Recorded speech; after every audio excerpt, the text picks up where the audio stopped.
to I was about to go wrong on that. Yes.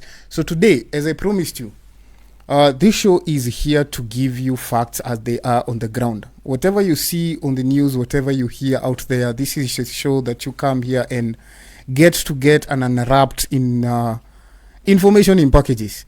And the package for today, we're giving you the Gen Z as they are right now. Today, I do not know what is happening to me. Easter was a bit of ish for me, so accept my apologies. Today we are joined on the studio with three very energetic young people, Gen Zs, and they are here to talk about what happened on June 2024, June 25th, 2024. It's one of those days that unwrapped a whole new era in our country. It gave us a new perspective. It gave us a new topic that is dragged up until now. And there's a new origin. There's a new trend from what we saw on June 2024 that is coming right now in Nico Cardi. So on June 2024, a conversation started by this age called the Gen Zs. Today I'm joined by three of them. They're going to introduce themselves as we go by. Please feel welcome. Tell us a bit of yourselves, what you do, your names, where you from. Kitu kidogo to get to tujuane pamoja. My name is Victor Kibera, but people refer to me as Kibera. I'm a videographer, photographer, businessman, and politician. Aspirant of 2027 in my home, Karuri ward. And the topic for today is it's a really prevailing topic because it had to be talked about here in Kokadi. And let me keep it brief and let the others introduce themselves. Okay, as we go on. Hello, my name is Zainab Mongare Omonga, and in the meantime I'm just living here at Nairobi, and I am a graduate in journalism and mass communication from Masinde Muliro University of Science and Technology. And today we are here. We are talking about this politics stuff and Gen Z. So thank you. Oh, hello everyone. My name is Brandon Rogers Doe, journalist. First of all, local card, mimi niko kadi. Yeah, tutajua na mbele tukiendelea. Okay. Thank you very much, Bonatuo. Yeah. So now we have a politician amongst us. And it's quite good that you say that you're going to vie in 2027, coming election, general elections. Would you tell me what you're going to vie as? I'm aspiring to be the MC of Karuri ward. Okay. As an independent candidate. Okay. Just for the exposure. Okay.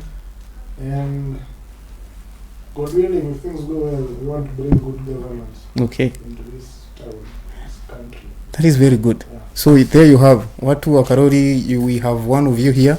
He's looking to vie for MCA. Now, before we continue with this conversation, I want to take you back in 2024 when this whole energy of Gen Zs, your energy, was discovered.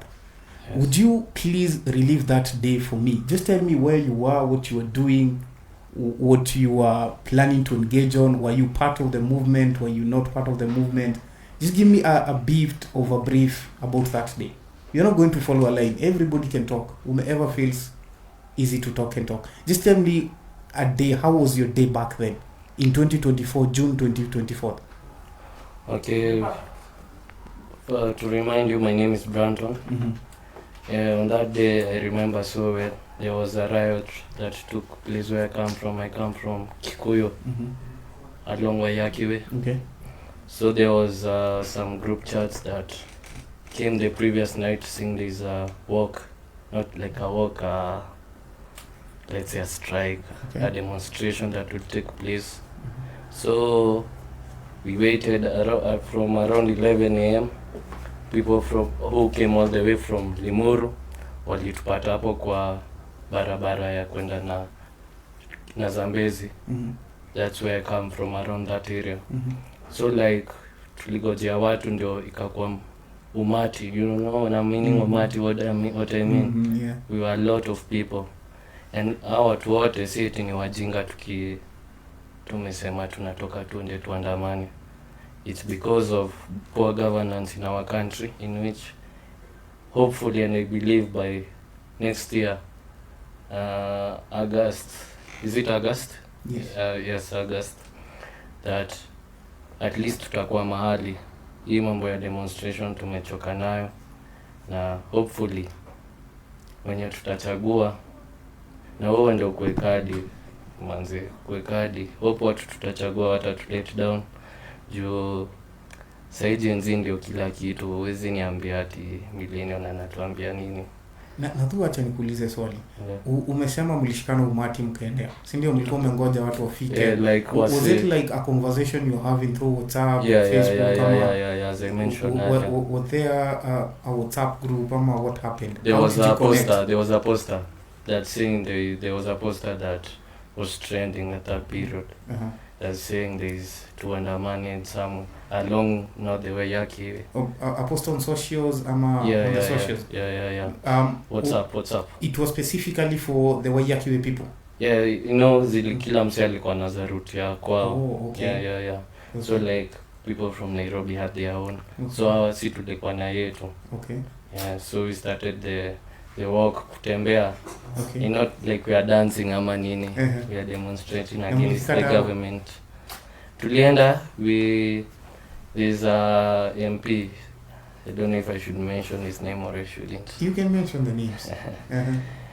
Currently I don't know where right now the chair wako nayo anaitwa Kimani Waishong, I think. Waishong, yeah. Tulienda huko, so you know it's like we are going tukifika Zambezi, a place called Zambezi. Unapata na watu wa Zambezi. Now you continue with the demonstration. So tukafika Kikuyu, now the office of the MP.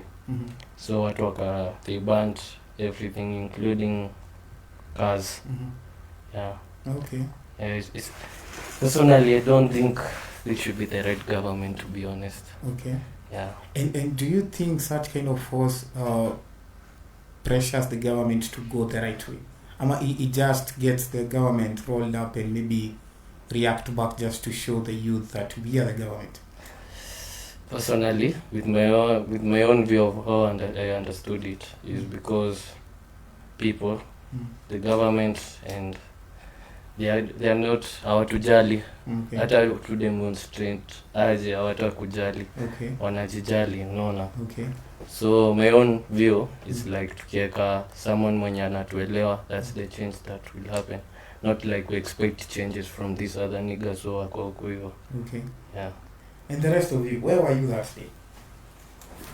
Mulikuwa wapi hiyo siku?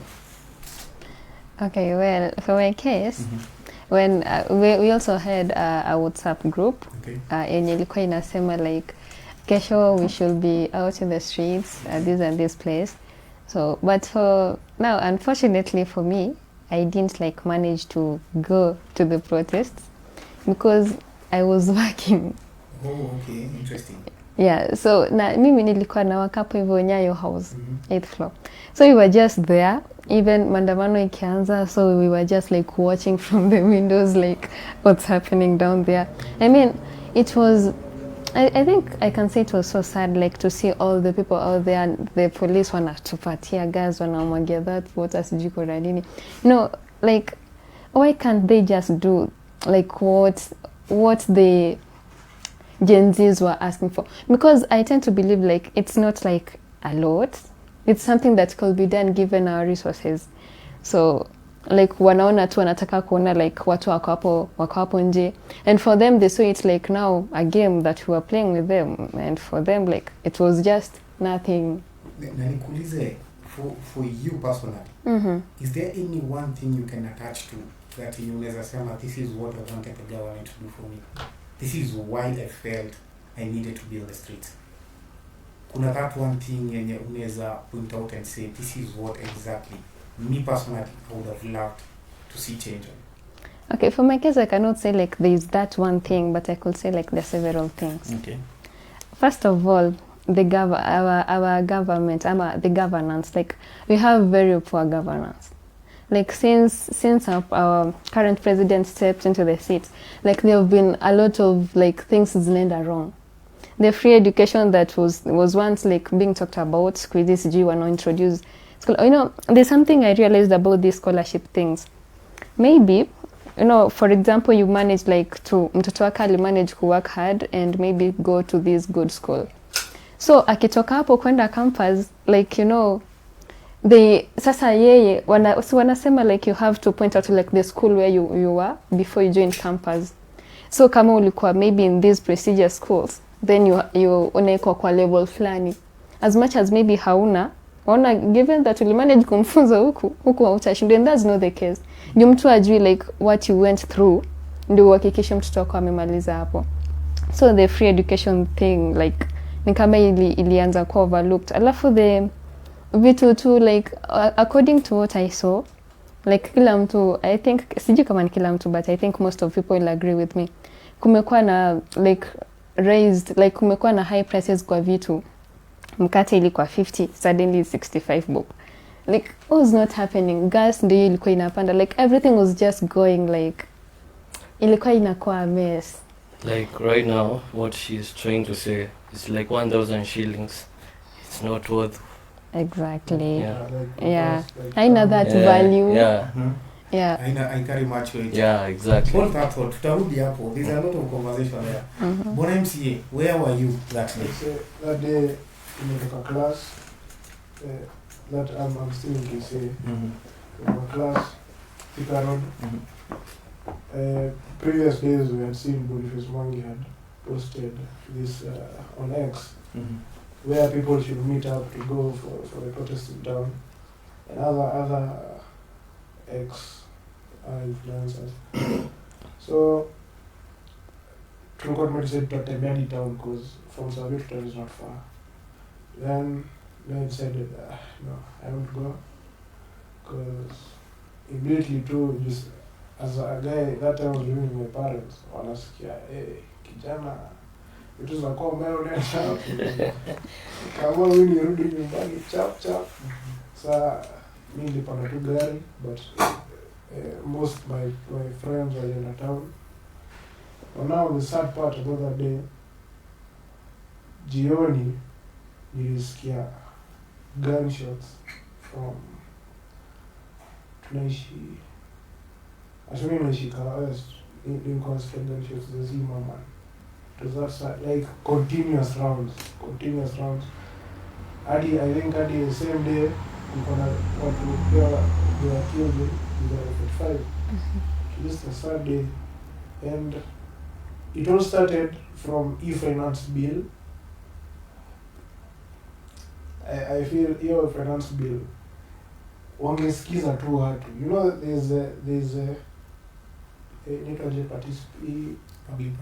public participation. Wangesikiza tu what the citizens are saying. Hiyo yote ingekuwa. The finance bill tu ndio ilikozi yote, and if you could hear what those MPs were saying that time with kifua kubwa, wasema ati car makeup sijui ni 1,000, tax 34,000, ati sijui, and this is an MP sijui from huko Voi ama ni MP ni online ana posting sijui akienda Maldives akitravel. Hiyo siku ndo najua kuongea kifuka stories za tax. Kimani Ichung'wah MP wa Kikuyu pia aliongelea akaanza, but now after Kimani Ichung'wah alianza kujaribu kuseparate stories za KFC. But you personally, ni kukat short kidogo, is there any particular one thing unaweza touch, unaweza sema hii ndio ilifanya nikuwe rolled up nikasema lazima niende nikademonstrate? Is there any one thing and unaweza attribute to that? The one thing that does immediately piss off me, the way it felt like egos are our politicians I don't know how to describe so it. For you it was more of the arrogance ile went to the arrogance max. ya politician Ilienda to the extreme because they Mhm. felt untouchable. Ati wao watafanya nini? This, in short, these politicians are so ego-centered. That especially that time ndio vitu escalate. Ati there's one who said that he will tax this something about cars. Even pets. Even ati cars watu wasinunua magari. Like they were just so walipoteza the plot. Even our own president, I felt to an extent they lost the plot. That's why right now you see they're a bit careful they're a bit careful with their tone. You won't hear hadi ule politician alisema ati shoot to kill. Then juzi tu akasema I'm sorry. There was just a certain energy that time that wasn't right. Yes, in fact, even there was a time back then when our president gave, he's the commander in chief, so he said that everyone that should be shot kwa mguu. Yet anasema wase wanashutiwa, they are thieves. Na unajua wewe si mwizi, you're just just there like advocating for your right. Yeah, peacefully. And then don't you think the moment you cross over to parliament unakiuka sheria fulani, don't you feel that hapo pia serikali inaingilia na inaweza translate to you being musinipige a thief? you know as much as that could be the case, as much as that's how it could be translated, our the MPs themselves walikuwa washa to piss off. Okay. Like they are not seeing like watu wanangaika huku because wameenda hivyo kwa parliament to represent us, not themselves. Yes. So wanafika huko wanasema sijui wana advocate for something that's like kwa wanaweza, but kwa sisi wenye inafaa tukwe like represented hatuwezi anything. So wanaenda huko wanaropokwa like they just don't know what they are doing, what they are saying. Si hata utakuwa infuriated. So we deserve that. Even most MPs waliruka watu wao. Exactly, yeah. What time they signed it never came out fast. It came out I think 2 weeks later. I can't recall well. So wasi waliona our MP like signed the budget, so it's like pay our MPs sometimes. Ukisikia moto ya Parliament of Kenya, it's for the welfare of society and just the government of the people. They forgot even their own motto. Yeah. These same members of Parliament. But some would argue that them signing the bill was a way of looking out for their own constituents. Some would say this is what we needed for this country to move forward. So wewe na unajua the difference between what you did and the MPs is that they can connotate what you did to illegality. Na muambiwe mulikiuka sheria. Wao walifanya by the book na wakapitisha hii sheria through the right channels. Understand? Yes, is it, but so don't you feel like there could have been a more civilized way to approach this thing? To me, no, because kuna MPs wengine they didn't sign that the budget. Kwa hiyo mbona hawakusign? Because they walijali at the place wana represent, unaona. Lakini unaona democracy which is what we are as a country. Democracy nasema majority wins. Unajua hivyo? Yeah. That is why we go to the ballot, tunacast our votes. Si ndio maana mnasema tuko kadi? Tunacast our votes and majority wins. In parliament that time, majority ya wenye walisign hiyo document ndio walikuwa wengi in parliament than wenye hawakusign ama wenye walisign no. You get? So you would argue that wao walifuata sheria. So no, but judging from that, we had a lot of allegations saying that most of those like MPs were bribed. Okay, they were allegedly bribed. Yes, to sign it. So like if you're coerced to sign you are like bribed to do something that's not right and that will not even benefit. Maybe it could not even benefit them. Sijui kama the law affects all of us. I mean affect watu wachache and does not affect the others. But kama unaweza patiwa pesa, you do something that it affects like a majority number of people, then what was that? Okay. Yeah. So your feeling is that But I would say to some extent hiyo kuchoma nyumba zao hiyo saa inaitwaje ni aso nama ni those who did those actions kuna venye wanafaa that was too far of an extent, but there was a message that was trying to be sent. Yes. Even though it was too far, Harsh. it was too harsh on their end. They had to dig in their pockets to build new homes, and which is our money they used to build the new homes. It's They've stolen our money, so Yeah, like but that's see, not now- a big thing. They were bribed the money anyway. kuchomea nyumba magari, it was watu wamechoka. Like people are tired to an extent they can do this and they'll do more. But then as we came to see later on, now the government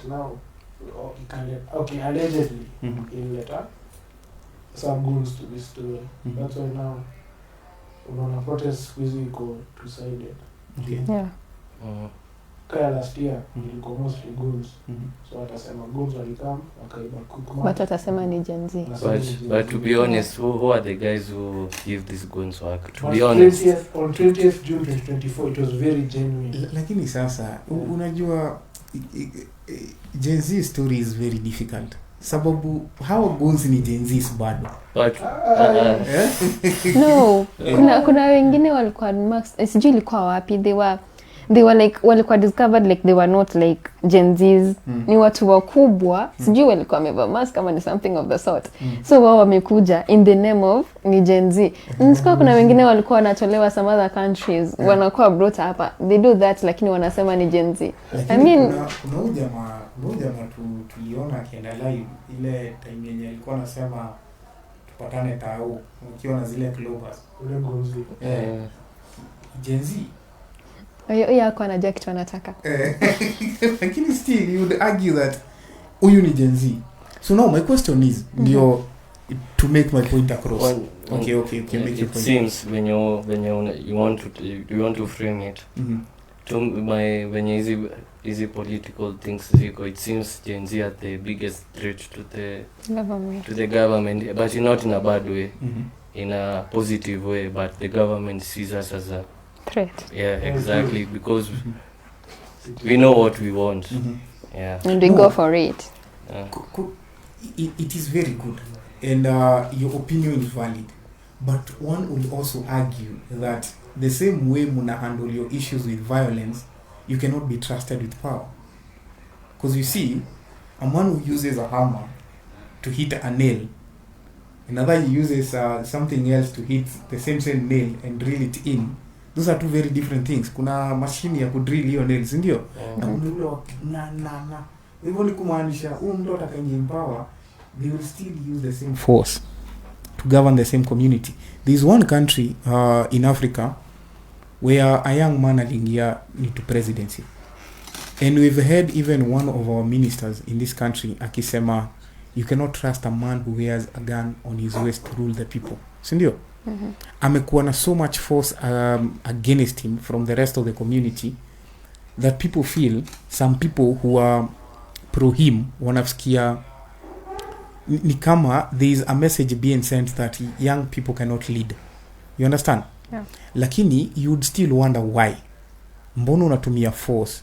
Because you're fighting because there was an illegality done. Then why do you get power and use the same force? Because on that day you had power. Sindio? It should have stopped at a certain point. Museme, this is what you want. But up until now, nobody really knows what the Gen Z want. Because unasema tuko kadi, sindio? But no one has ever published anything ya kusema this is our bare minimums. This is what we want. This is the lowest we can go. We cannot take anything below this. There has been no publication to that effect anywhere. Hakuna mahali unaweza enda upate anything published to Gen Z wanaweza sema hii ndio kitu yenye tunataka. Tuko kadi is just like the first step. Sahi chukua kura kwanza. Then whatever and whoever will be wanting itajulikana huko mbele. Because for our case, as you've said that ukiwa like how it started, you do remember that hizo protests zikianza the first day of the protest, like they were so peaceful. Then sasa like those goons wherever walitoka, they wakaamua kudestroy like the whole name ya protest na Gen Z. So ikakuwa ni Gen Z wanafanya hii, Gen Z wanafanya hii. Yes, we were the majority of people wenye tulikuwa tuna protest, but that does not mean that ni sisi ndio tulikuwa tunafanya like all those like right whatever they were, hizo kuiba, kuchoma vitu. Kuna watu hata kwa familia, hata mkiwa wazuri, kuna hizo levels za uzuri. Kuna mtu akikasirika, kuna wenye anaweza jicontain na kuna wenye hawezi jicontain. So the fact that wenye walifika kwa magari, maybe that was the level of hasira, like na wenye pia wenye maybe walifika like whatever it was, juu mtu anaendelea kuhangaika, but coming to cry for the person is supposed to help, hawaoni like the issue situation hiyo mtu ako ndani. So you say kwa kuchagua leader, we choose an emotionally intelligent person. Now that's why I'll say the biggest threat right now to the government, whether positive or negative, is Gen Z. Because majority, if what ndio maana kuna hii movement ya tukokadi. Hiyo tukokadi ni ku-empower wase wako jukuna se wamemaza university kitambo sana hajachukua kura. If you just take it serious and you find good people to put now in those positions of influence, governance, who are now that emotionally intelligent, unlike now our leaders who walichukua personal kajabu. Like sasa heri tutu atoe tafute. Now emotional intelligence is what may feel is key in short, leadership. in our leadership we lack who are intelligent. I don't know how to intelligent, because at some point where I come from, Kiambu County, there was a governor who was elected. Late after he got like walisema they don't want him, alipatikana like ameiba I don't know how many millions, Ferdinand Waititu. We lack in it seems hawakusoma like the constitution venye unafaa kusoma kitabu. Kudanganya tu watu, but sahi walidanganya hao hawatudanganyi sisi. But they don't know how to take no for an answer. Like our president has a PhD. Yes, he has a PhD, but of buying. Education wise you could be intelligent, lakini sasa kuna tu hiyo intelligence yenye mtu unafaa tu kuwe nayo yenye hauwezi toa kwa vitabu. Something like you could say like you are born with them. Kusema kuna theory na practical. Exactly. But now hao watu wanatokaga to the same community that we are from. So since they are the not Gen Zs now, si hatukuwa chagua, si tulikuwa wadogo, sio? Hata hatukuwa tunaelewa what's going on. Nyinyi sasa ma millennials. But so at some point we know tuko rada, tuko kadi. Mkokadi. So acha niwaulize hii swali, and if you do not feel comfortable to answer, please do not answer. Okay. Within your list in your head, because I'm sure you have a candidate, whom would you select? Give me top 3. Hata msiniambie mmoja. Give me top 3 people you think are more fit to be in that seat than any other person. Which seat? The presidential seat, because if we go broader, then tutakuwa hapa the whole day. Give me top 3 people you would feel comfortable wakihold your kiti. Firstly, I'm a sports guy, and nimeshukuru chenye the stadium we built. But you personally easy fanyati tutamvotia tena. Wewe hadi hafai kukuja kwa akili yake. Lakini si amekufanyia kitu yenye ulikuwa unataka. You sports guy. Those stadiums zimekuwa like kwa agenda, like lazima hata zikuwe zinatengenezwa, but yeye ndio ameaccomplish, in which it's by force, and it's because the AFCON is taking place next year. So it's like a way of just a political. Firstly, hadi nimeona leo AFCON is taking place in June 8th, the beginning of June 18th. That's before what? The election period. You see, it's like an advertising, which personally, I can't, man. What a Lakini they say the first mandate of a politician is being a politician, then accomplishing the agendas that they sent. But the first agenda, you are a politician. What is the first agenda of a politician? Anything they do must be attached to a certain target, sindio? As long as they are delivering, then I do not see any issues with that. Now, like you said, he's the first person when you may deliver to that. So No. why not? he's not the first. Yeah. I'm saying it just happened to Like, get accomplished yeah. during his role. The former president, William, what was his name? Kenyatta. He built, at least even when I talk to my parents, ananiambia alikuwa anapenda mse, unaona, like alikuwa anapenda uhuru. Hata ukiuliza mse mwingine atakwambia the same, because as a president tuliona vitu what a president can do. How a president talks matters. You are not venye ulikuwa unaongelesha tu watu venye unataka, unaona. As a president ufai tena ukienda ukitupa mdomo kwa politicians wengine to do what and what. You just keep quiet. Vitu zita flow.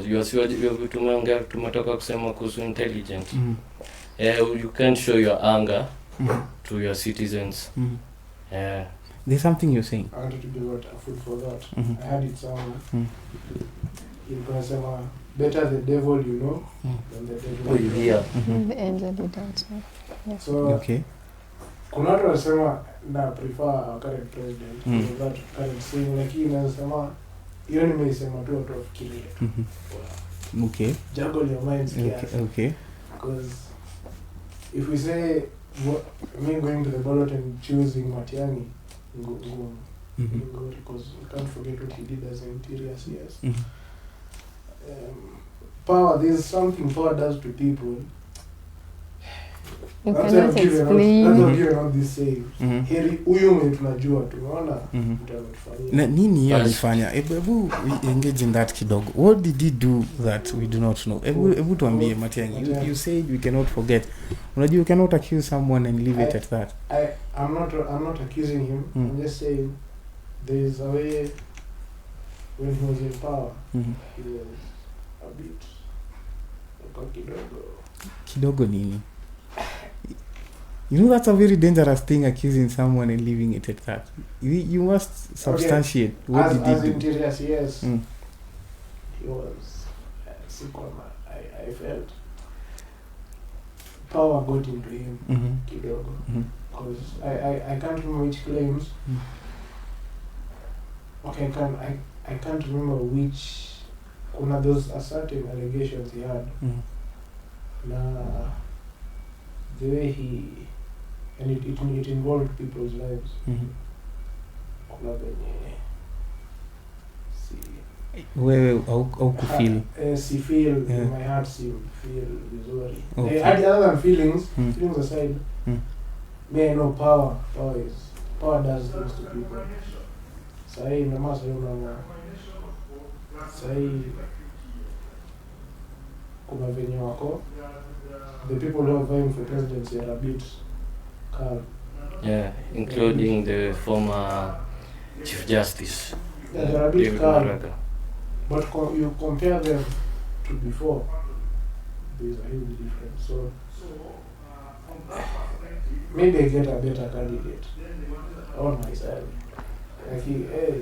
So as it stands right now, unaweza sema hauna candidate unaweza prefer? Best option is Maraga, former CJ. Okay. Best option. There was something you're saying.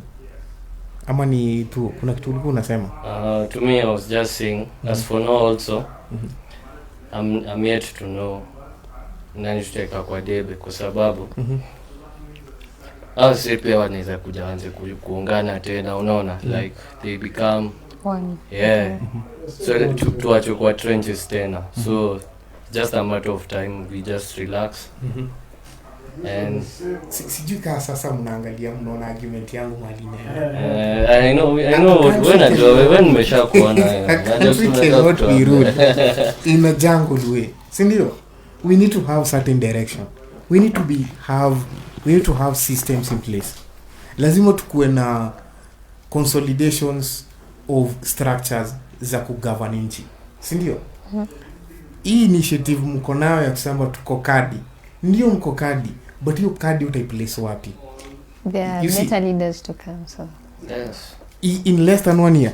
you do remember we said that we are leaderless, right? Okay. So for now, allow us to remain leaderless. We shall choose whoever we shall want When the time comes. when the time comes. Yeah. Okay. Yeah, that's why I've given out to the quote.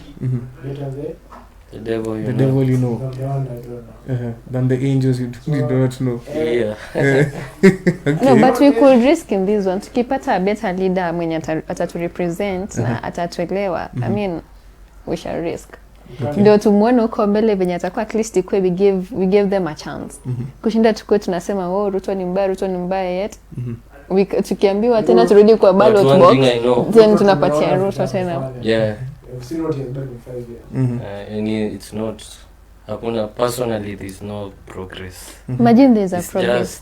just Okay. demonstrations. Okay, there's something they've done. But for a country, huwezi tutoa, lazima utoke somewhere, hatuwezi toka hapa tukue Singapore, tukiweza kuwa tu realistic. Not, hakuna kila, it's not like, si kila mtu ana hiyo 100k per month and whatever. Unaona, kuna mtu ana hustle hapo kivyake, but kuna mtu ana earn 500, unaona, so like we are not the same. Lazima tukue step by step. Okay. Unaona, badala ya kusugarcoat, nimesema The devil you know than the angels you don't know.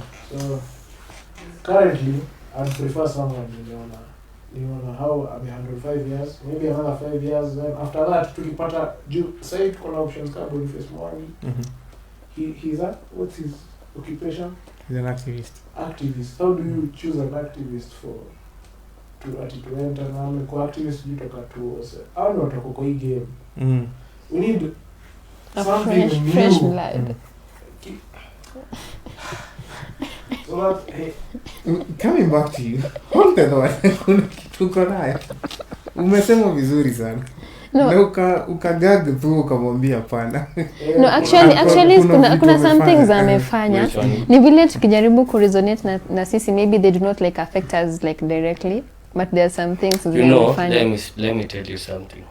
There was a time this streamer came to Kenya. I show speed. I've got one question for you.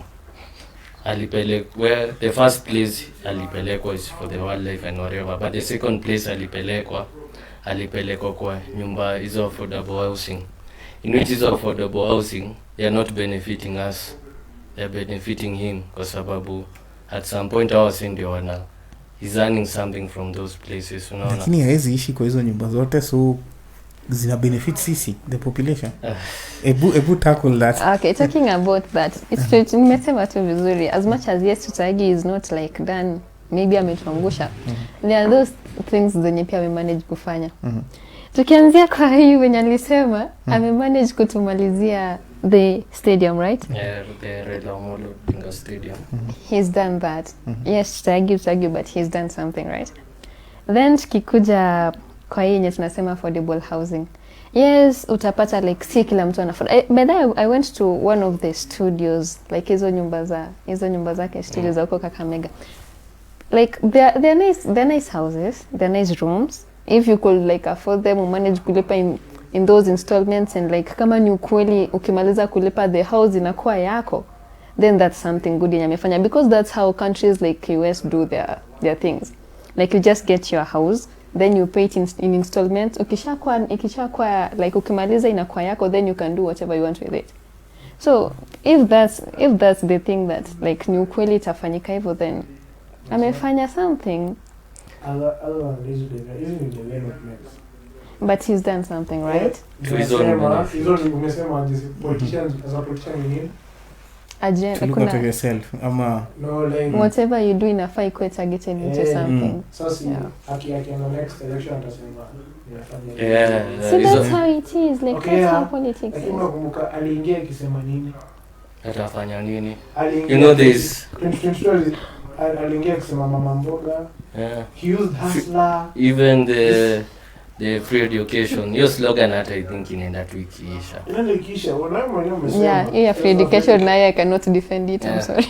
So Vision 2030 zina affect watu na kuna vitu zina satisfy his ego. yeah. Okay, that's just me personally. Hebu nikuulize swali. You being a politician, umeargue that affordable housing ni yake ya kufanya campaign, si ndio? It's like for his own benefit. But now at his gain. or at his gain. Yeah. Ego is okay. Nothing else. Satisfy to the next campaign atasema nini? Question is, umeongea mambo ya mama mboga. Una hustler. Ni nini hii other than kujengea hustler na mama mboga nyumba ungetaka ifanywe yenye una feel ana miss kufanya? Tukiangalia, let me refer to Kibaki's 2030 vision. Yes, before I forget this point, there was a slogan in his campaign. Yeah, bottom up. I don't know your slogan. You don't figure where it went. Using up bottom. Yeah, bottom up. Currently, sahi hivyo venye tunasema bottom up, hiyo kitu exists sahi. You already forgot about it. Iliisha. Ilikuwa tu slogan yake. In which Yes, and politics. In which 2027 atakamna ingine adanganye tu watu hivyo, unaona. As for now we just select politicians wanafaa wajue kubalance inaitwaje hiyo agenda na like you ikuwe realistic kidogo, ikuwe balanced. Sasa ndio nilikuwa na refer to vision 2030. Vision 2030 ndio mtoto lina uhuru. Okay. Hiyo free education tumekuwa nao, children will be going to school vizuri. What else? Development will be in like moderate growth with eventuality kufika hiyo Singapore wanataka.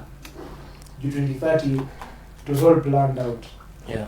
It was all planned out for that one. So hadi kusema Singapore. Tuanze countdown. Kuna affordable housing, si ndio? Yenye ina benefit hao watu wa chini, si ndio? And also him, don't worry forgetting to mention also him. But it's in benefiting him also. No, tuna come to that. Lakini ina benefit nani directly? Ina benefit sisi, si ndio? Yeah. Mama mbogas, cause wao ndio wanashiftiwa from the slums to those housings. Si ndio? Okay. Kuna historia ya Gikomba. Could we challenge that? Okay. The affordable housing, yes, it's a nice strategy. But tena niliona wanasema you should pay what percentage commission ya hiyo room, then you pay like sasa do you know how it goes? Like wanasema sijui kama kwa hiyo before ingie kwa hiyo nyumba sijui na full pay sijui ni 50,000 or something. Okay. The deposit amount? I don't know, like I saw it on a kiposta kwa hiyo place. So ndio nilikuwa nauliza like okay, sasa yes, hiyo pesa kwake maybe ni kidogo. Basa you are that mama mboga. Na tena ujue ukishalipa hivyo tena kuna monthly unalipa ilikuwa around 11. You see that's quite due still. Okay. But something good yenye bila ona to at the end of it all ni ukimaliza hiyo nyumba ni yako. But now before you get there, you know, it's something. Angelan from, you know, so Kibaki tried the same thing. Here, affordable housing, up to Kibera. He built, but also Kibaki didn't do big projects that cost a ridiculous amount of money. Kibaki just did, I think it was, how many blocks up to opposite now, the slum, opposite, to remove some from the slum to the houses. Lakini, I don't think that you get. Zenye zilifanywa Kibera, those were not affordable houses. They were social housing. What was the idea? Social housing is where you settle people, like zenye unaonaga Kibera na zenye unaonaga Makadara na pale Kariakoo. You do not own the house. So basically it resettles people from the slums. Wanaingia hapo with the same amount yenye ulikuwa unalipa pale. You get? Unalipa hapa. So hiyo pesa inatumika kuservice hiyo and some revenue inarudi kwa serikali. You get? Those are social houses. What our president is doing, they are called affordable houses. So there's a difference. Lakini ukimleta hapa, si wote walirudi huko bado. Walitoka huko karudi huko.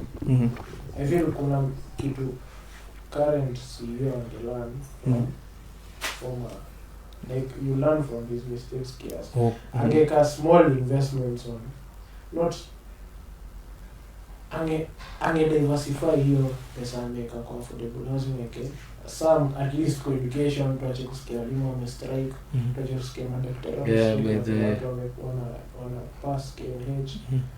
Like ange later in phases, phase 1, phase 2. Okay, and he's doing that, but ange later too. Talking about that point, I'm also from university, it's called the Multimedia University of Kenya, and I know other universities, so like mimi know Multimedia University, vitu mingi zimechange, including the schedules za lesson. Okay. Like right now, sasa tungekuwa tukifunga semester, it's around April.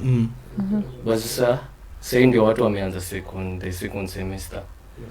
Just strike. Unaona, it's not because that shule nini, it's because the strike.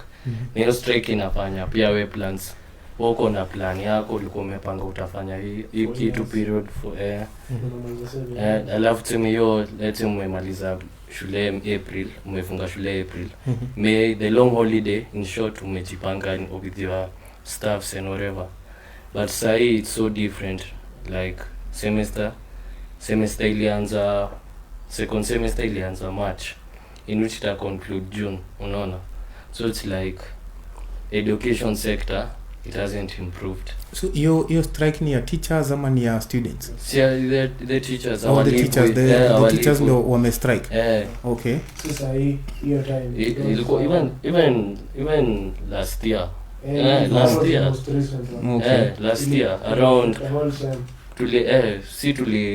tuliingia shule September, that's the academic yenye watu wanaingia.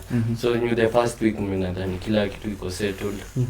September lessons zina bounce out of nowhere. So tulikuwa tunarudi shule mid of November, and then you tell me we've got a political leader. So unaona like education wise priority ya housing haiko priority sana ama exactly. Unaonaje? Yeah, even like tunasema umseni huko kwa sababu watu mnataka you want to remove their families.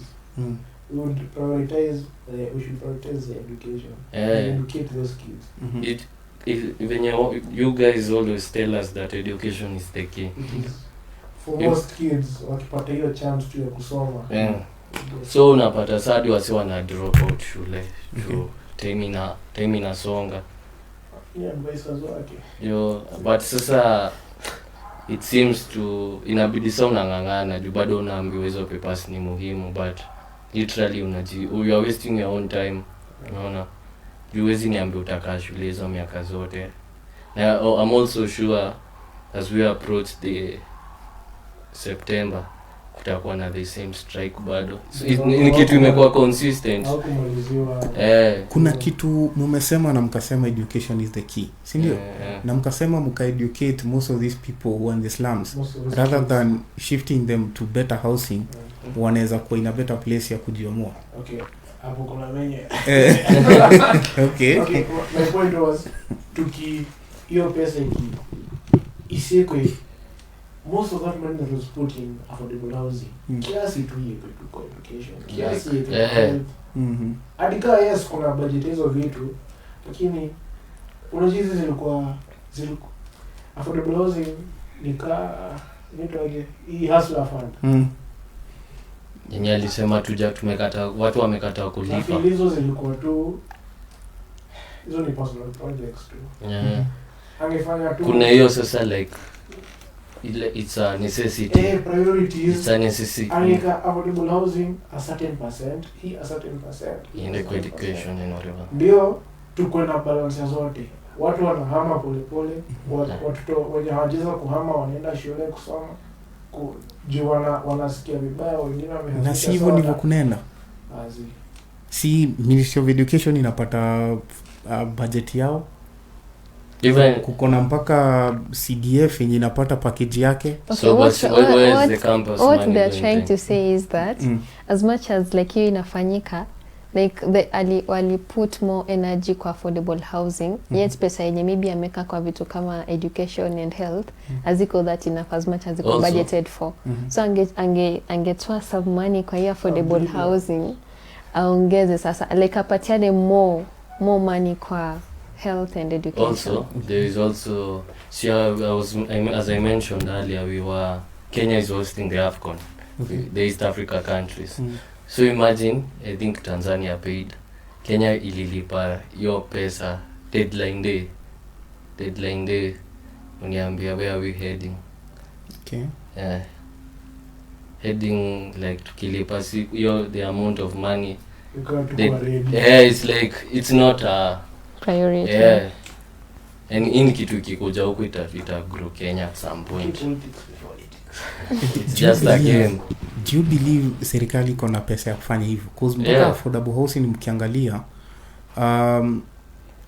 salaried people wame have to stretch in deeper into their salaries ndio tupata hii pesa, si ndio? Exactly. So no question is, do you believe hii site yote mko nayo development hii nchi kuna hizo pesa sufficient za kufanya hizo mambo? Kenya is rich. Kenya iko na pesa. Wali pesa tu inapotelea ni through public sector. Okay. Public sector in terms of mimi sasa niko mimi civil servant somewhere. I'm traveling. So kuna traveling allowance. Yes. Yeah. Travel a whole week, nitapewa ridiculous amount of money for traveling. Even today umefanya vizuri. Yeah. In my socials I saw like cars being ziko kwa train. I don't know if you've seen that clip. It a trend. I know it a trend. I think cars like a train imebebezwa magari. So it's I don't know it was heading where, but someone in the background who was recording was also mentioning that it's about a political thing. No. So it's something facts. Vituka fleets, easy fleet wanatembea nazo cost pesa. The other day we saw in the newspapers, Kindiki uses how much for transport?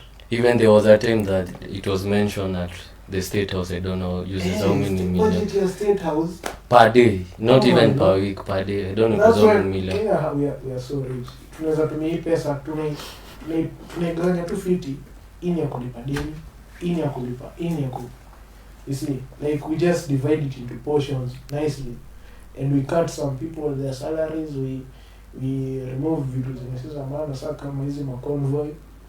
So you know you are an honest man, why do you need like a convoy of 50 cars? But see, we should want to be like Singapore. So you walk on the streets like the senators in the US, the billionaires who go US, they walk. They walk with 2 bodyguards. Ama ka Elon Musk anakuja press conference na Tesla, andika iko bulletproof in gari moja. Why 50 cars? Fuel, taxi yako, yako. But I was also a historian, so I did history. So some of the leaders who would have not passed, like the late Tom Mboya, tungekuwa penye tuko sai. Maybe even tungekuwa the best country in Africa with their ruling and whatever. Tungekuwa far. Njua si tuko nao hapa, they are not people. They are one out. They are things, they are not human beings. Tukipeleka hii pesa ni affordable housing concern wafanya quantity surveying ama hawa tu imado inahitajika for construction. Wataona 73 billion haiko inahitajika kujenga hizo nyumba zote. We could have used even less. Okay. And we could have sourced also kuna constructions tuna source Chinese watu wa China. Tuko na deni. We have a debt, but hadi kabla tumechukua deni tungetafuta. We have people who studied for those things here. Not wakiwa za kazi. Do you feel because niko still hung up na pale kwa politicians, because if you look at all the politicians when walikuwa wana vie to certain positions, na uangalie the margins at which watu walishinda their positions with, then you wonder, it goes back to the society. Are we the bad people? as a country, is the society rotten as a whole? Because these people did not put themselves there. So Waliekwa na- that's why we waliekwa are na Gen numbers. Zs. So that's why the Gen Zs are a threat now. Mhm. Si ndio tunataka kuchagua the right guys, Okay. not the past. Nimesema ndio the same thing juice.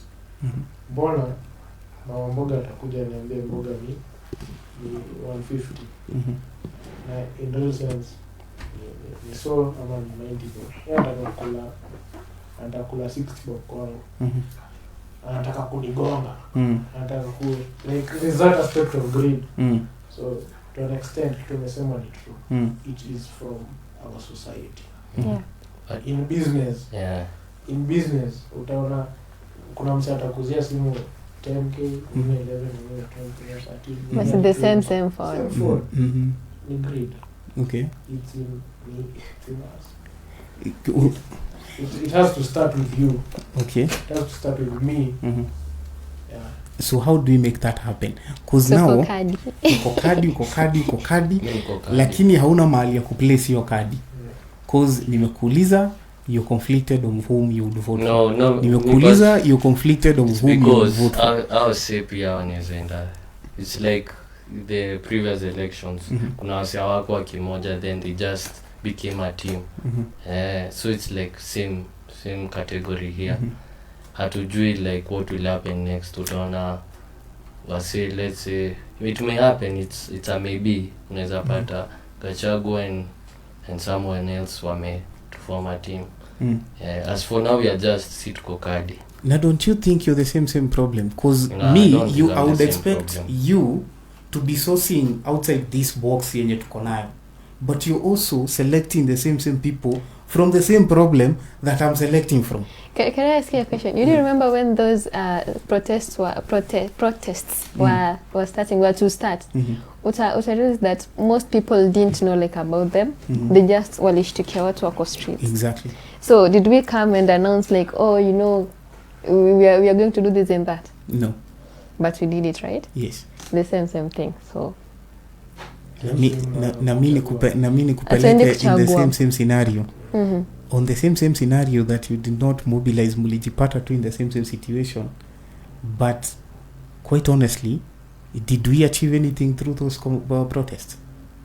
Is there any particular thing you yes. What did we achieve? Now people got a clear picture of who's our president, because was it BBC?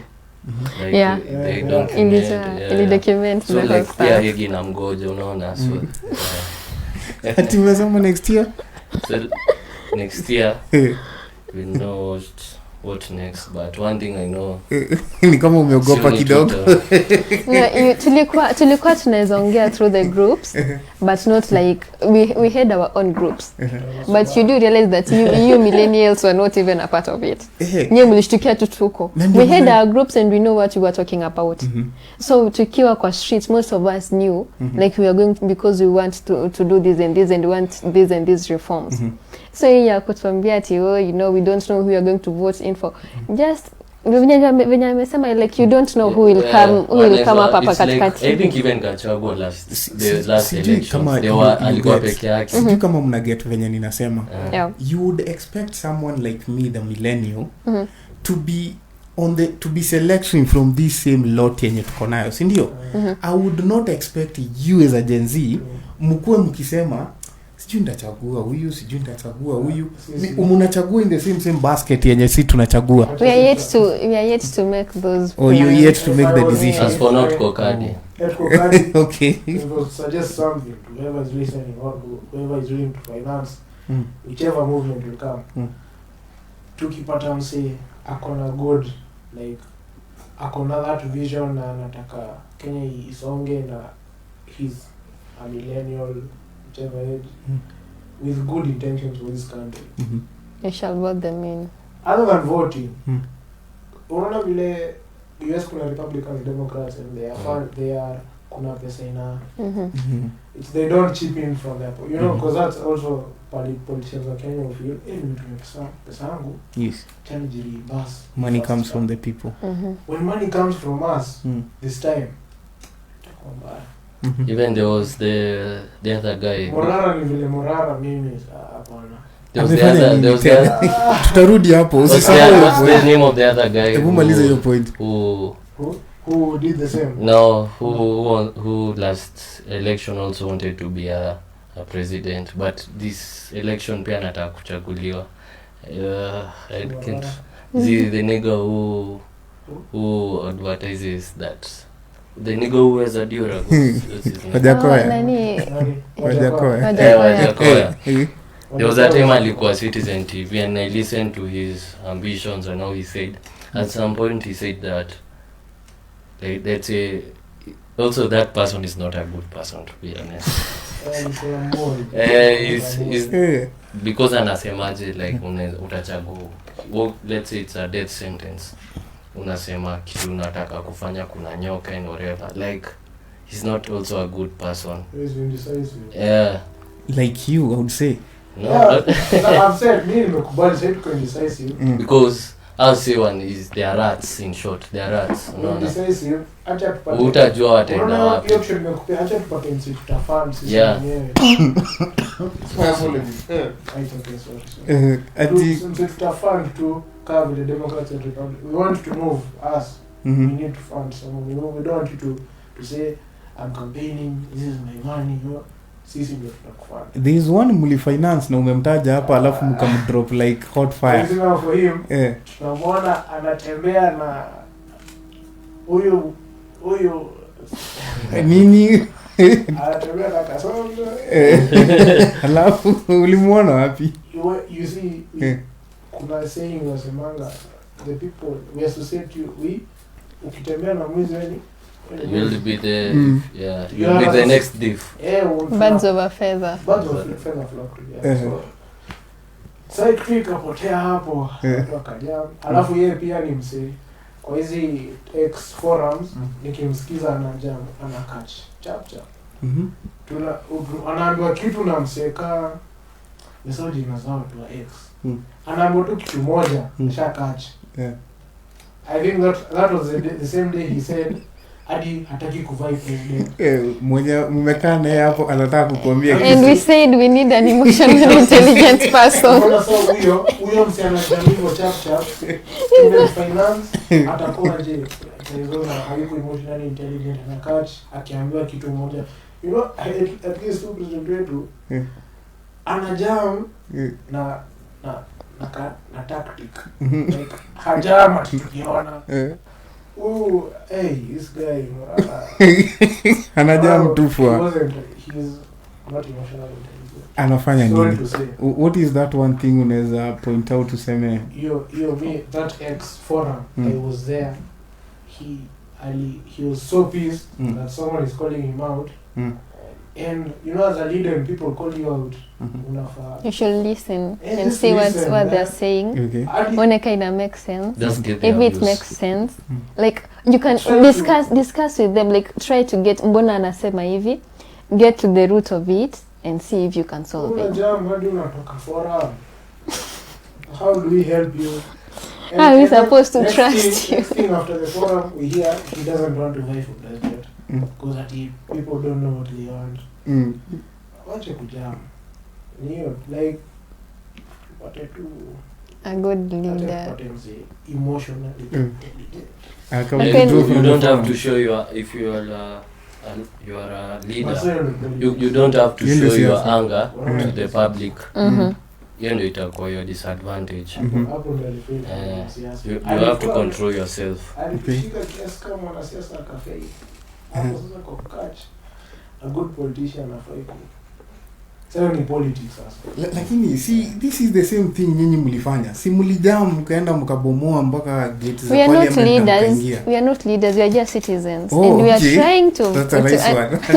and we are trying like to fight for our rights, because we are seeing in like for now our rights are being neglected sana. And if that's the only way you start tukiongea, you don't take us seriously. Then we had to show you that like we mean business. Okay. So though it did not like end up well, but at least we did something, right?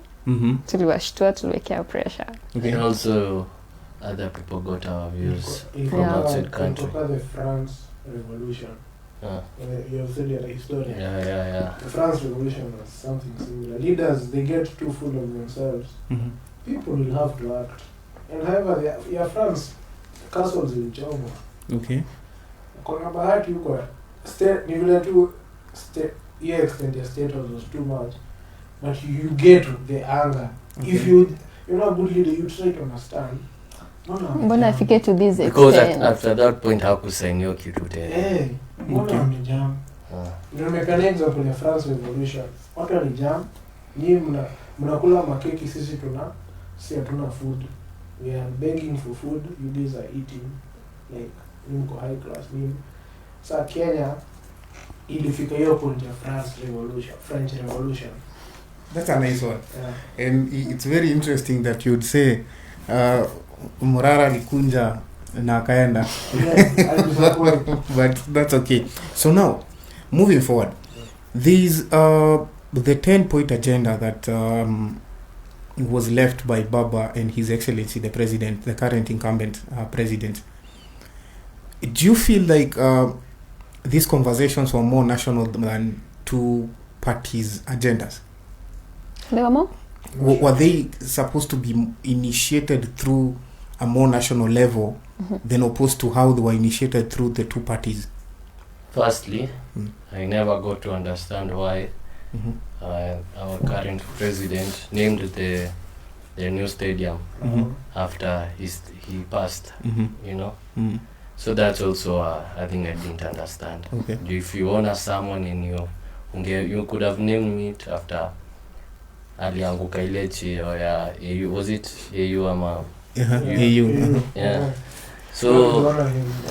So hizo chama mbili, there was something fishy around there which I didn't understand. Actually, I'm asking the NADCO report. Mumeisikia? Yeah. Munasikiaga the NADCO report? The NADCO report, munajua what is around that report? And the points that were highlighted for the team that was constituted ijaribu kuzitackle.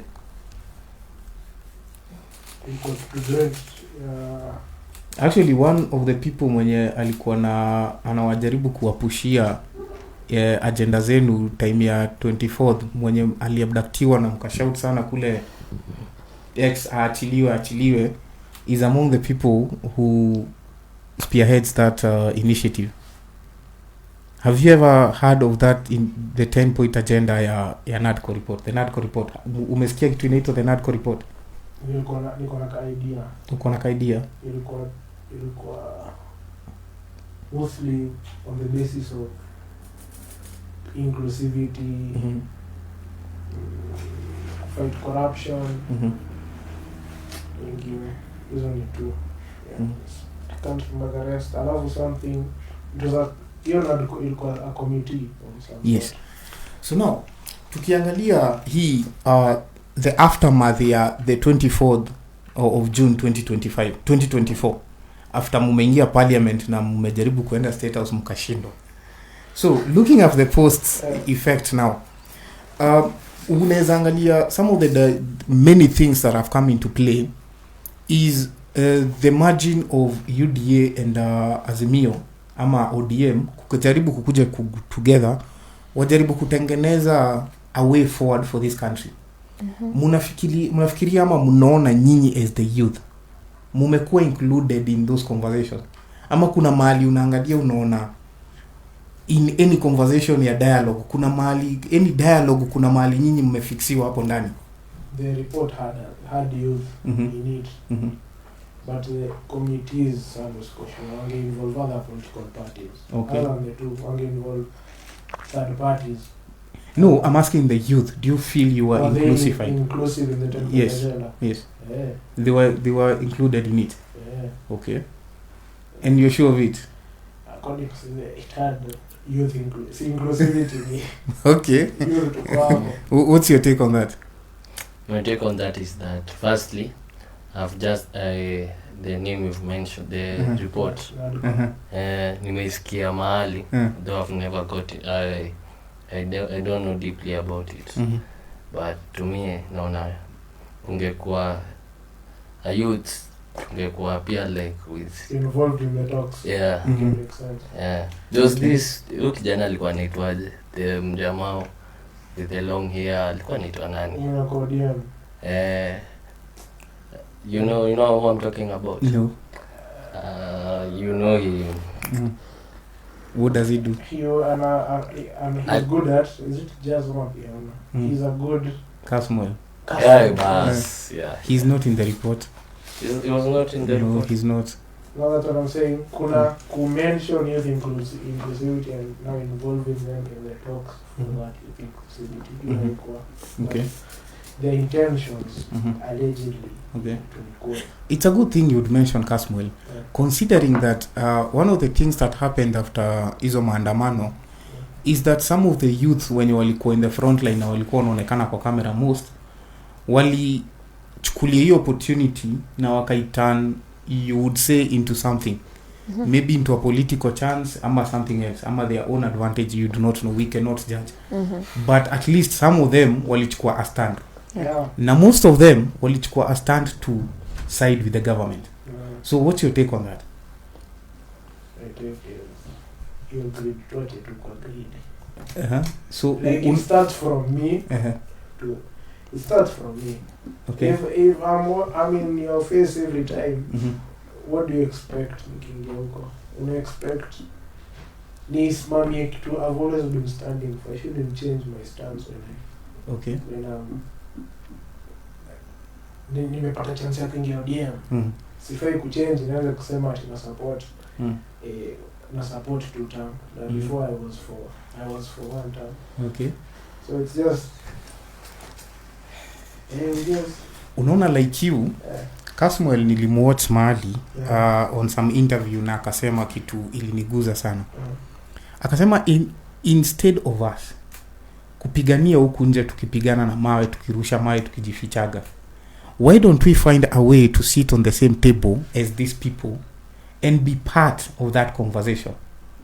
Unaona, the moment niliwauliza mention 3 people you would front kukuwa the president in the coming general election, amkuguza, lakini wenye waliguza I think him and Thuo, wenye muliguza among wale tu kwa ile basket tu sisi yenye tunasema tunataka kudua with it, muli point from there, si ndio? So now Casmuel alisema I want to be on that table, unaona? So that when people are asked to mention one person mwenye wanaweza taka, I am amongst the people point to, si ndio? Was he right ama was he wrong? Okay, given his like kama hiyo ndio, how can I say, theory yake, then he's right. But we don't know what he really means by sasa yeye kuingia tuko. You know, he's saying and like meaning it are 2 different things. So tunaweza sema yes, we want to vote you in. Sasa wewe, okay, how sure are we that you are meaning what you're saying? Given that umeingia huko, but umeingia tena under a certain umbrella that we are fighting against. You see? Now that makes us have some ish. But don't you think that is politics? Because mpaka mwenye unaelect saizi so it's politics. Okay, for now it's politics until we go and vote you in and you come and do us worse than you're being done for. Not Sajua it's not like politics anymore. It's something else. It's more personal than politics. You know, mtu kama tuseme for him, like ni mtu mwenye for a case nasema like we trusted him. During those, hakuna kitu mbaya kama kukua betrayed na mtu mwenye una trust. Ni tu like you just give it like basi tupachane tu Ruto mwenye tunajua after all atatu disappoint. Kuliko upatane mtu mwenye utajua like umeka hope yako yote kwake, then like he ends up like disappointing you or even being worse. You know that will hurt more. How did he disappoint you? No, I'm saying like sijasema ame disappoint sai. I'm saying nasema like given that tumemtrust, like we know from the protests amekuwa na sisi, right? But sasa imefika hii moment, yes ameingia kwa gava, but ameingia tena kwa umbrella yenye tuna fight against. So if we were like to decide to vote him in, how sure are we that hata kuwa like ujue, given that ako under that umbrella, kumaanisha most of the orders zenye atakuwa anafanya hata kama like he's there like as a leader, zitakuwa from the umbrella that he is in. not like what he wants. Okay. So like what if like we vote you in na wewe endeleze vitu zenye tuna fight against, you know, that will hurt us even more. Okay. Yeah. Alifai kuwa personal. Alifai kuwa personal. So okay, amesema kweli vile tu saa Kenya 2027 sichukulie mtu personal. Ndio akichukulia mtu personal itakuwa inaweza kuwa kama tuseme. Okay. So take a feelings for politics. We do this as same people. Tujaribu kuwa as sane as possible. Okay. No feelings. Yes. No hard feelings. No hard feelings. No feel. Tuseme wale walibetray watu wa mlima. What tamtangua. Maybe he was the guy for the place, but other than that, mimi nasema tu 2027 feelings kando. Tufanye kwa tu same. Civilized people. So mkokadi lakini you have the gun, you have the bullet. But hiyo target yetu sasa ndio we are still, nimekwambia to the way we are silent movers. So time itakaribia and you shall know who we are going for. So pia nyinyi mkae rada, you don't just like sit there and have your mentality like. I want to address some people who are saying they want to go get their card, their voters card, because they feel the same people will enter into power. You say corner hope, corner some trust in yourself. See trust. At least corner a vision. Yeah, nchi yako, not this is your country. Manze, tulijipata hapa. At some point pia personally I was also saying that sitaichukua kura. But later hao ndio watasema hata mi acha nichukue kura. In which itakuwa 2032. Time itakuwa imepita. In which as for now any advice I can give the young gens it's just chukua kura tu. Hata kama utavote wewe chukua tu. Just have it. Hata kama utavote. Wewe chukua tu, ikifika hiyo saa we shall know whether we are voting or not, but chukua kura. Okay. For now just have that bullet. Okay. Yes. In your pocket. Yeah. You never know. You never know. Kunaweza kuja tu ka antelope kakipita hivyo upige risasi. Exactly. So now as we wind up this conversation, it's been very engaging and very nice. I want you to think around the issues that around this government. We have devolution, as we've had this book, and it's very nice that we have this book. We've had issues through devolution. Now devolution I think works more closer to us than the national government. Mukiangalia vile iko sasa, from your own understanding of devolution. Hatutaenda through any particular object within devolution. Nataka tuangalie the leadership within our devolved governments. Do you think they have more impact in our lives than the national government? Ama the national government ikona more impact to us through than the devolved government? I could say I think that the county governments are supposed to have more impact on us than the national government. But in this case, the government has a lot of impact on us than the. If you're getting what I'm saying. I'm getting what you're saying. Hao wadogo ndo wanafaa wakwe like kama ni kututetea wanatutetea, kama ni kulilia all that we are crying for. Let's start with us. Anzia sasa hapo hivyo, let's cry from our counties, you listen to us, peleka hizo kelele zetu huko juu. But now you find that as much as we are crying, kama nyinyi amuoni tunahangaika and you are here with us, there's nothing we are doing. Okay. So we end up like, yes, as much as nyinyi ndo mnafaa mkuwe na a lot of impact like on us, you're not, you're just there, you're seated, you're doing nothing. So whatever ina happen huko, in affect like now every one of us. Yeah, that's what I think. The question I was asking, the real question ilifanya niulize hiyo swali ni juu. It feels like from what I see kwa socials na kwa news in general, more Gen Zs wako more interested na positions za devolution. Unaona? That is the governor, a senator, hizo viti za huko mashinani, si ndio, za county. So do you feel ni kitu mnaangalia mnaona tukitarget hizi viti tunaweza kuwa more in control? Yeah. Ama ni reason gani inafanya mtarget hizo kushinda ile kiti za huko juu? personally, charity should begin At home. Okay. Yeah. So my thought is unaanza kwako, kimaliza kwako unaona Accomplish something. accomplish kitu fiti, umesaidia wasee. You try now something bigger, move to national government. Okay. Yeah. Or continue up the ranks of devolved as you keep doing better. Like how Basijika MB wa Kiharu ashaikuwa MCA. Hajai. For example, like him, if he was to progress, I mean, ngemchagua yeye kama president wangu. Okay. So Without even thinking. So he's doing some good work. Because you can see his students who wanasoma. Wow. Muranga is his side, his section is flourishing, and that's not his job. Because MCA. But he's doing well. Ako cheo gani wa? Huyo MP wa Kiharu. It seems like the MPs they are doing something constructive. Anaitwa There's also my MP from Kabete. His name is Wamashukuru. You can also tell by his name. He's just msianaelewa watu wa kijiji, unaona. Like schools and whatever, in fact, ametengeneza barabara, lights. It's like hadi wase anasema anaenda, I think anaenda mara ya 4 saa yuski. Hebu tuongelele hiyo story kidogo. As he says, anasema hiyo sio kazi yake. Anaitwa Dende Nyoro. Nikusaidie. Hebu tuongelele hiyo story kidogo. Kazi ya barabara na ya kuweka street lights ni ya MP. MCA or governor.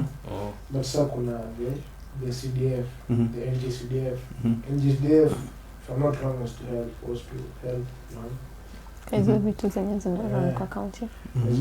These are constituency. Constituency. Just to assist in that. For Nyoro, I feel ama labda ana mobilize his MCAs vizuri, ama kuna good rapport na the governor, because the governor ni CEO of county. His constituency is flourishing, and the MP any representative or say in terms of law, in terms of the law making, not easy one. MP akikuja aseme tunajenga barabara au nataka kuibia pesa, MP anafaa kuja aseme nitawatetea hilo na hilo na hilo. Okay. Because MP ako na report with future president ako na, and MP is so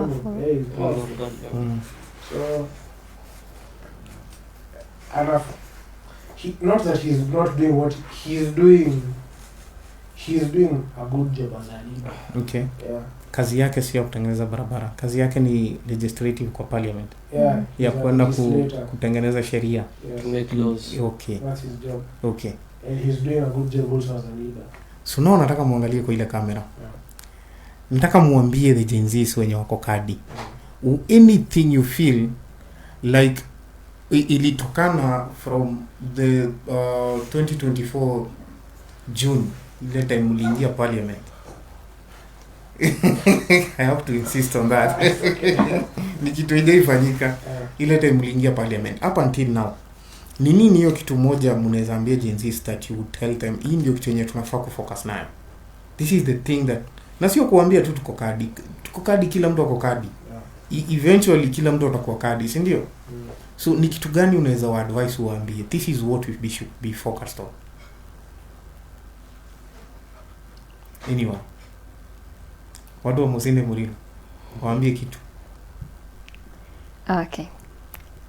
For my case, I'll tell you this. All Gen Zs out there, like, for what I'd love, like, for us to focus on let's aim at getting, like, the good governance part.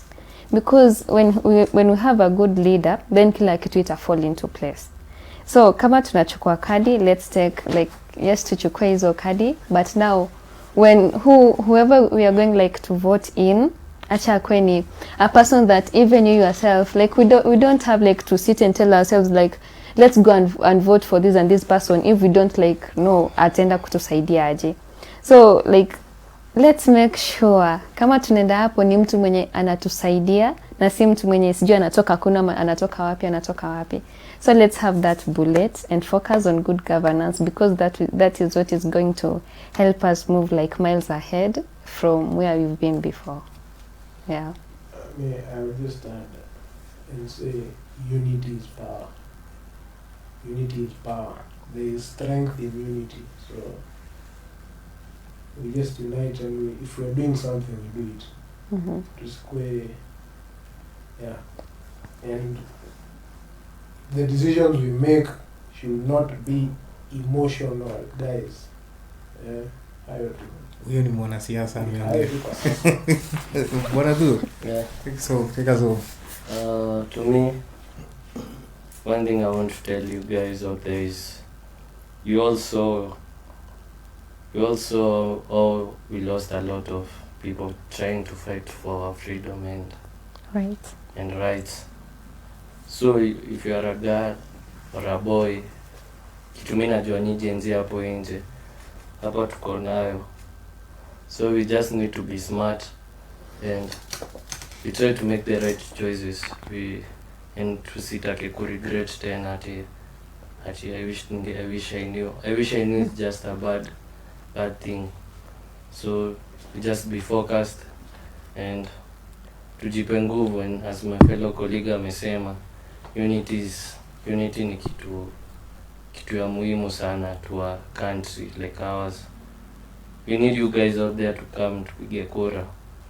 Tunataka tutoe, sitasema na ubaya, but kuna wezi huko ndani wazazi wetu, ma grandfathers zetu waliwachagua. We need to make the right choices. And unity tena nitarudia, unity ni ya muhimu, atukue kadi. Hello, umesikia hiyo? That is Gen Z for you. People who will load a gun and go to the street waiting for whatever target they get. They have said it here. Imagine Nairobi is your show for today. We say thank you for joining us today. It's been a brilliant day. It's been one of those days that is very amazing. As I told you earlier, this show will bring you what you need. This show will give you the facts. This show will bring you experts. And today's the experts for the Gen Zs that you see on the streets. These are the people who brought the unimaginable. They entered in one of the most secured areas in this Kenya. It's called the Parliament of Kenya. These people climbed those fences and got all the way through to the kitchen. That is where they first found their peace, as they are organized to venture into other areas. And as they tell you, they tell you that they are going to be forming the next government. I'm not sure how, but they do have the bullets, they do have the gun, and they know well where to place their bullets. I hope they do not shoot stray and miss finding other yes, that is Imagine Nairobi for you. I'm your host, Tuku Moita Tuku. Tomorrow morning 7 a.m. to 9 a.m. your guest is ready. See you then. Nice.